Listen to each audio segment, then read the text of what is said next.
웅동지구 사업 추진에 대해서 아마 우리 경자청 행정사무감사하고 건설소방위원회 행정사무관이 중점을 아마 다뤄준 문제로 저는 알고 있습니다.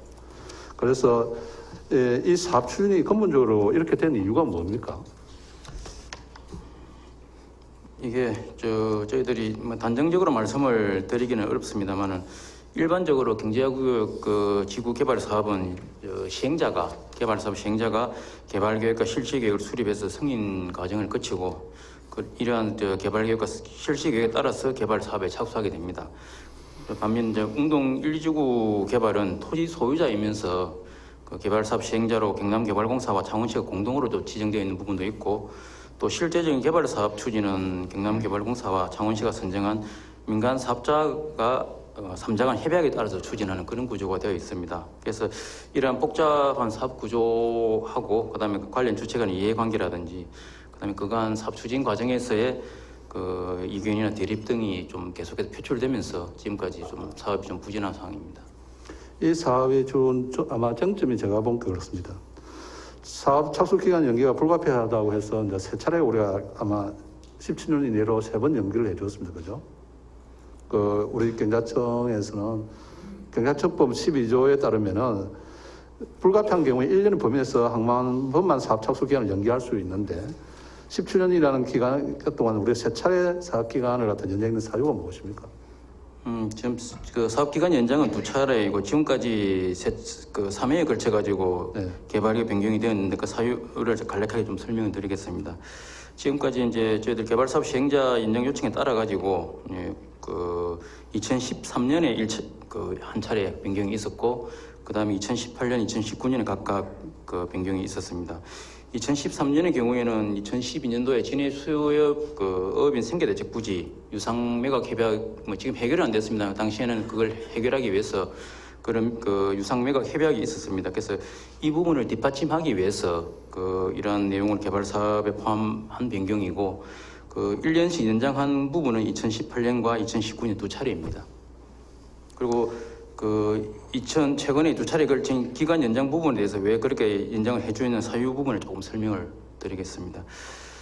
좀 전에 답변 드린 대로 개발 계획이 좀 차질을 빚고 있는 상황에서 이제 저희들 개발 계획 1년 연장하는 부분의 미승인이 자칫 개발 사업이 장기간 필요하거나 또 어업인 생계대책 해소라든지 잔여 사업 추진에 또 혼란스러운 상황을 좀 가져올 수 있는 부분들도 저희들이 좀 감안을 했고, 그다음에 그 과정에서 개발 사업 시행자 간이나 민간 사업자 간에도 정상화 방안이나 이런 부분 협의가 좀 부분적으로 진행되는 부분들이 있었습니다. 그래서 저희들이 그런 정상화 방안을 마련하는 것을 조건으로 하여 기간 연장을 2차례 해준 것입니다. 물론 국장님이 많은 노력을 하고 계시는 것도 저도 인정합니다만은 우리 경자청법에 의하면은 개발사업 시행자가 정당 사유 없이 구조 1항에 따르는 실시 계획을 이행하지 않은 경우는 사실은 개발사업자 지정 취소를 할 수 있습니다. 우리가 지금 시정 명령을 갖다가 3개를 내려놨지 않습니까? 네. 근데 지금 현재 그 시정 명령이 이행되고 있습니까? 안 이행되고 있습니까?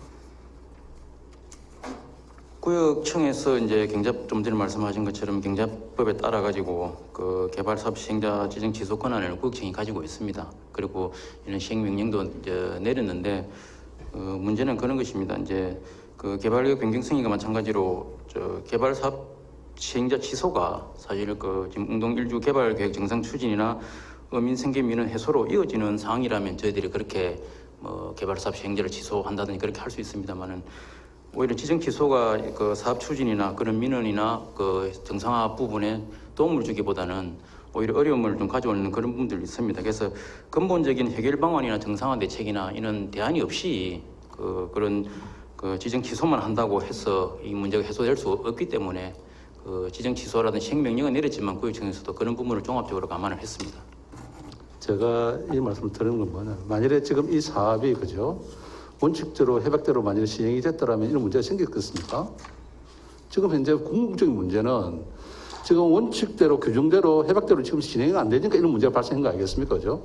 예, 민간 사업자가 있는 또 그런 구조에서 3자 간 협약대로만 진행이 되었었으면 이런 문제는 없었을 것입니다. 그리고 사업기간 연장에서 30에서 37년 8개월을 연장해달라는 이런 말이 논의가 되고 있는데 그에 대해서 국장님 생각 어떻습니까?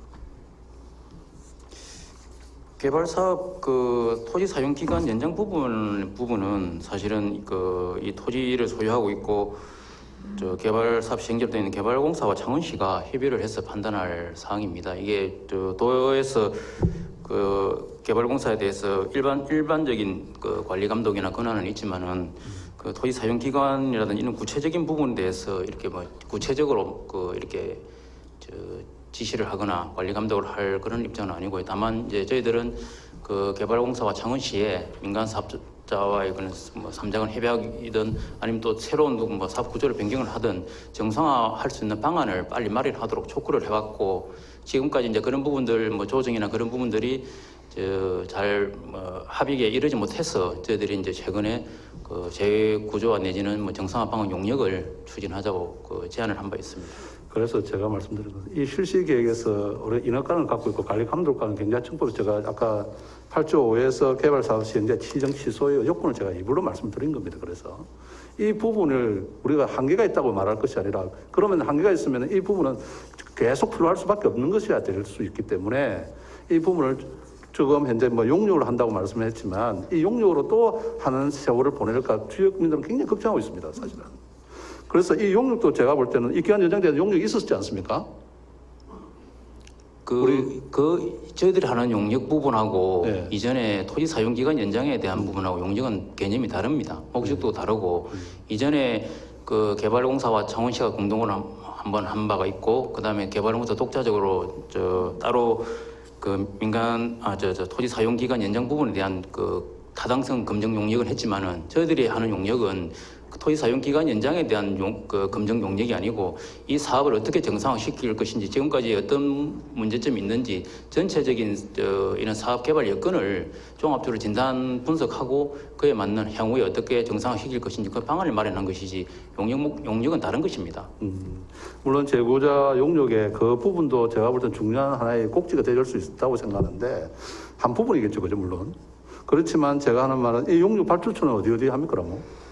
당초에 그 저희들이 이제 여러 가지 조정과 협의를 해왔는데 이제 개발공사와 창원시도 이제 여러 가지 개발 방향에 대해서도 그렇고 의견이 있었기 때문에 저희들이 도에서 이제 개발공사와 창원시와 이렇게 그 회의 과정에서 개발공사와 창원시가 이 개발 사업 시행자로 책임이 있으니까 이 전체적으로 의견이나 이런 부분들을 또 단기간 내 해결 방안이 나오지 않으니까 개발공사와 창원시의 주도로 이 재구조화 내지는 정상화 방안 용역을 추진할 것을 요청을 했습니다. 다만 여러 가지 지금까지 이제 그 양 기관 간에 여러 가지 좀 의견이나 대립이 있었기 때문에 창원시에서 도에서 용역을 총괄해 줄 것을 요청을 했고 개발공사도 그 부분 동의를 했습니다. 그래서 그 도에서는 전체적 용역의 총괄 관리와 발주나 이런 부분들을 하고 실제적인 이제 비용 부담이나 그런 부분들은 창원시와 개발공사가 하게 될 것이고 저희들은 한 1억 원 정도 범위 내에서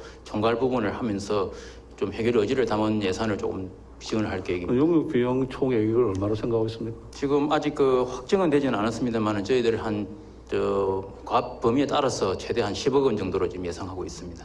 그래서 어쨌든 이 부분도 물론 필요한 수 용역을 한다라면 저희들은 반대할 이유가 없겠지만 지역민들은 이 용역을 끝나지 않기를 바라는 그런 마음을 잘 헤아려 주시길 바랍니다. 예, 네, 수고했습니다. 들어가겠습니다. 근본적인 방법을 찾도록 하겠습니다. 예. 감사합니다. 경남은 세계 총 생산의 한 60%를 차지하는 유라시아의 물류 허브 역할을 할 수 있는 위치에 자리하고 있어 한국에서는 일본을 거쳐 유럽으로 가는 물량, 중국에서는 유럽으로 가는 물량의 30%가 한국 항만을 거쳐 이동하게 됩니다. 철도 운송을 이용하게 되면 비용과 주행 시간이 약 30에서 50% 정도가 감소할 수 있습니다. 동해에서는 한반도 종단철도와 시베리아 횡단철도와 연결하여 경의선 TKR과 TCR, 몽고 횡단철도를 연결하는 것으로 대서양에서 태평양, 한반도와 유라시아를 연결하여 관광 자원개발 등 연계 산업을 통하는 경제권을 행사할 수 있다고 봅니다. 혹시 우리 단장님 그 고속 화물열차에 대해서 들어본 적 있습니까? CTX. 예, 네. 대략적으로 알고 있습니다. 네, 그거에 대해서 알고 계신 거 잠깐 설명 예. 좀 부탁드릴까요? CTX는 이제 일반 우리 여객 열차 중에서도 일반 열차가 있고 고속 열차가 있듯이 화물 열차 중에서도 고속으로 물자를 운송할 수 있도록 하는 열차를 말하고 지난 2015년에 코레일에서도 우리나라에서 오봉역과 부산신항역 간에 최고 시속 120km짜리 고속 화물 열차를 시범 운행한 적이 있고 현재 1일 24회 정도 운영을 하고 있는 것으로 알고 있습니다. 그리고 국가 차원에서도 고속 화물 열차에 대한 연구 개발을 지금 진행하고 있는 것으로 알고 있습니다. 지금 현재 ECTX 사업도 지금 현재 굉장히 많이 갖고 ECTX 사업을 넘어서 고속화물철도 넘어 스마트 철도, 예. 그리고 뭐 투보 철도, 네. 지금 현재 600km 넘어서 1200km까지 예, 예. 지금은 굉장한 많은 어떤 경쟁을 하고 있습니다, 사실은.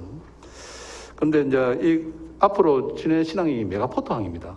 아까 이야기했지만 지금 현재 진해 제1신항은 하나의 섬에서의 물량을 중개한다라면 이 메가포트항은 적어도 대륙과 대우를 중개해야 되는 그런 항만을 본다라면 물동량을 친다면 저는 개인적으로 생각하면 10배 이상 넘었을 거라고 저는 생각합니다.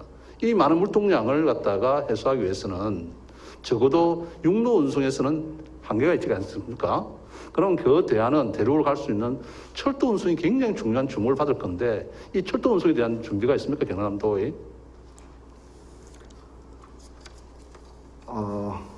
대륙철도와 연계되는 그런 부분에 있어서는 우리 도에서는 그 진해신항과 부산신항의 원활한 물류수송을 위해서 신항 배후철도와 창원역을 연결하는 진해신항선 그리고 창원역과 대구 산업선을 연결하는 창원산업선 등을 제4차 국가철도망 구축 계획 반영을 위해서 건의를 했고 지금 반영을 위해서 노력을 하고 있습니다.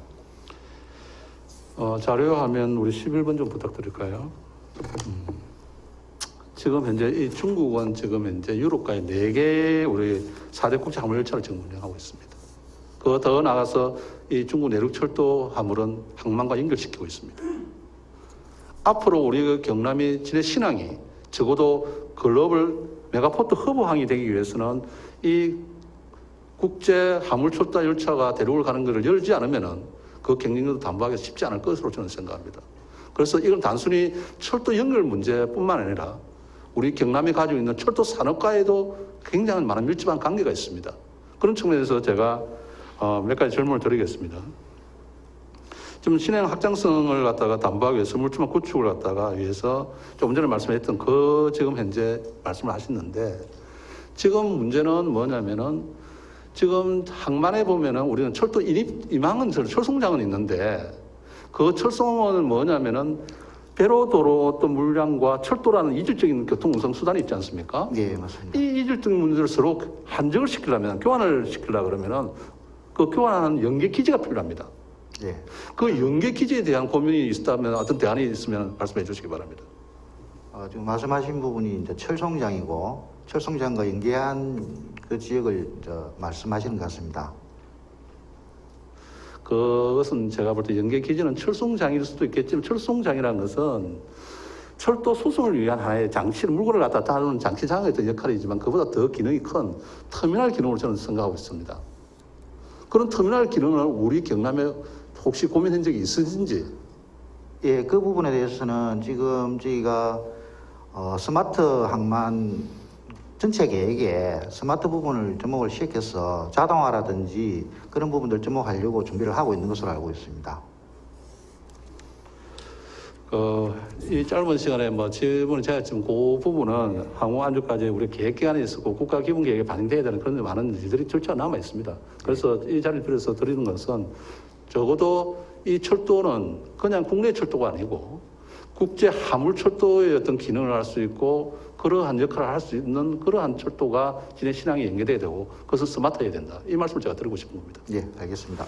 아마 지금 현재 제가 조금 전에 말씀드렸지만 지금 현재 전체적으로는 배가 들어오는 것도 스마트되고 터미널도 스마트되고 뒤에 인프라도 이제 스마트화되는 그래서 스마트 도시가 완결판으로 이제 연결되어야 되는 그런 부분이 있습니다.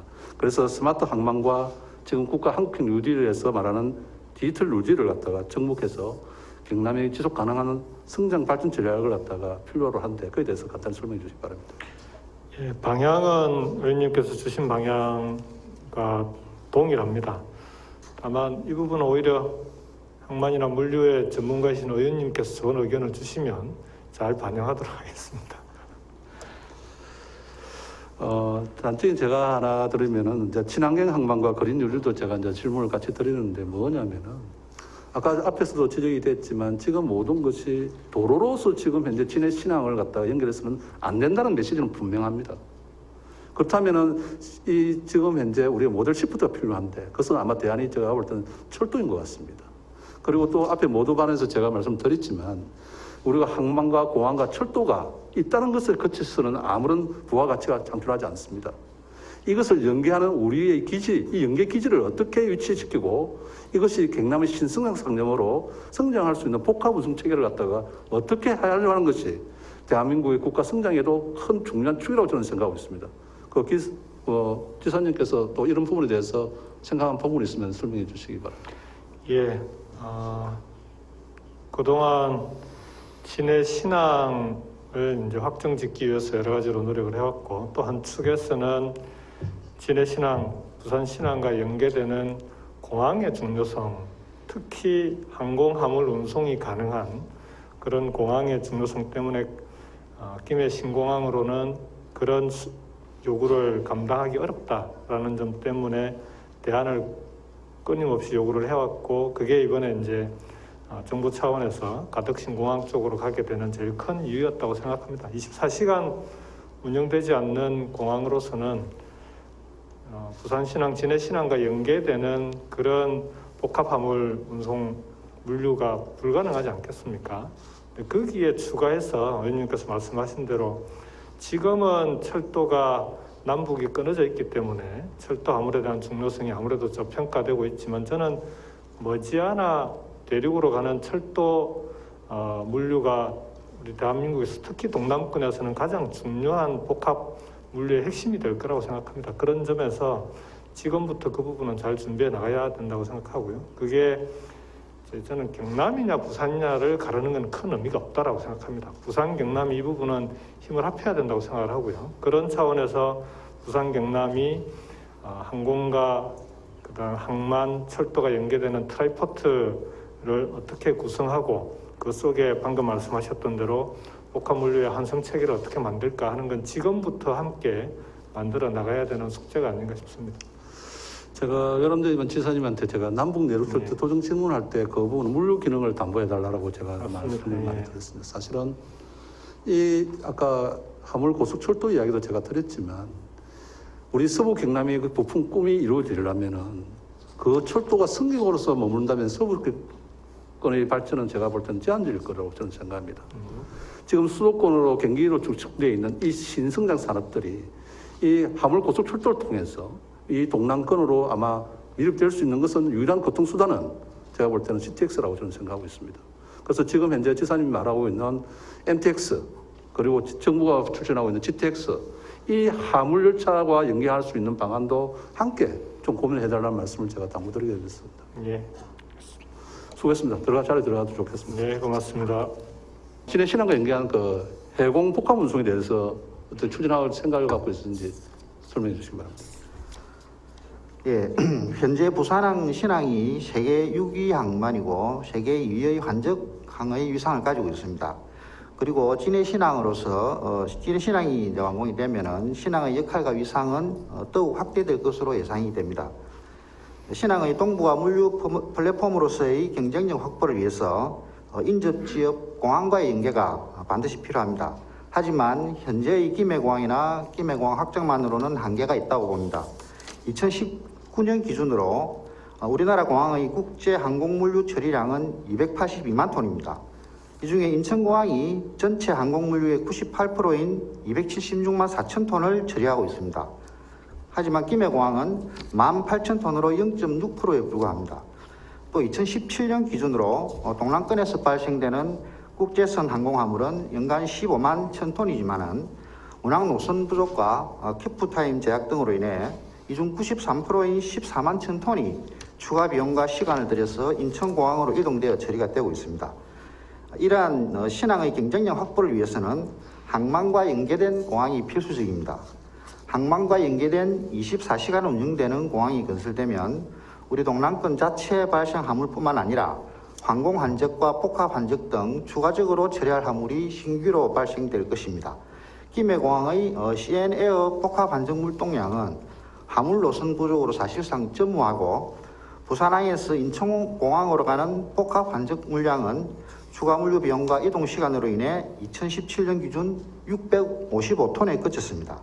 하지만 물리적으로 가까운 인천항에서 인천공항으로의 환적은 중국발 화물이 해상 카페리로 인천항으로 들어오고 인천공항을 통해 미국과 일본, 유럽 등으로 운송하고 있습니다. 처리 물량은 2012년에 연간 27,797톤에서 2017년 34,895톤으로 크게 증가했습니다. 가까운 평택항의 경우도 복합 환적 처리량이 2012년 연간 1,852톤에서 2017년 9,329톤으로 지속적으로 증가를 하고 있습니다.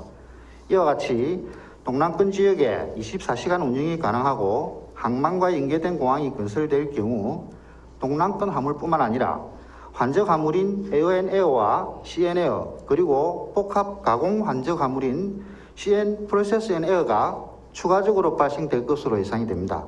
향후 신공항 건설 시에 충분한 항공 화물 청사와 보세 창고, 물류 기업이 입주할 수 있는 물류센터 등의 공간이 충분히 확보될 수 있도록 해서 진해 신항과 연계한 경남의 물류 산업 육성 기반 마련에 최선을 다하겠습니다. 예, 수고했습니다. 자료 돌아가서 좋겠습니다.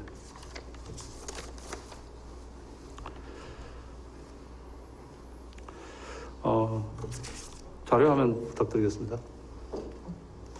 지원 경남은 진해 신항과 남북 여객철도 사업의 확정으로 항만과 철도가 있으나 해상과 철도 운송이 연결이 되는 연계기지적 터미널이 필요합니다. 또한 해상 운송과 항공운송 연결되는 연결기지가 필요한데 이것을 어떻게 경남의 성장 동력, 신성장 동력으로 활용할 것이며 또 이것을 어떻게 유치해서 경남의 산업과 연계시켜야 할 것인가를 고민해야 할 중요한 시점에 저는 있다고 생각합니다. 특히 물류는 국내 물류에 있어서는 창고 보관료가 가장 많은 비중을 차지하겠지만 국제 운송에서는 국제 운송 중에서도 특히 이 한적 비용을 최소화시키는 것이 그 물류의 어떤 경쟁을 담보하는 지수가 되고 있습니다. 그런 측면에서 우리가 경남이 어떠한 항만을 통한 인프라를 어떻게 갖춰가야 할지 고민되는 그런 부분이라고 생각합니다.